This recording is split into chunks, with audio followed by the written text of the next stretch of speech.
Nagtsatsaga ang isang ina na magbenta ng lettuce para sa pagpapagamot ng kanyang 1 taong gulang na anak na may sakit. Sa panayam ng Brigada News Team kay Diana Rose Fabros mulang Old Malubago, Daraga, Albay, nakikiangkat siya ng lettuce sa kanyang kapitbahay na kanya namang ibinebenta. Malaki kasing tulong ito sa pagpapagamot sa kanyang 1 taong gulang na baby na si Athalia Zivadia Fabros dahil sa sakit nitong severe pneumonia at bumaba na rin ang oxygen nito. Ang mapagbebentahan kasi nito ay malaking tulong para makabili siya ng gamot, vitamins at maintenance. Sinabi pa ni Dayan na pabalik-balik sila sa hospital. Anaya anuman na mapagbentahan nito ay malaking tulong sa kanyang pamilya, mas lalo pat 2 babae ang kanyang anak. Hinangaan naman ng mga netizen ang tiyaga at pagsasakripisyong ginagawa ni Dayan para sa kanyang anak.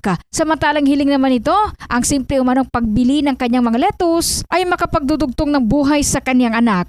Ito si Brigada Julie Rodriguez Belien in the heart of changing lives, ang Brigada News FM Philippines, the Music and News Authority.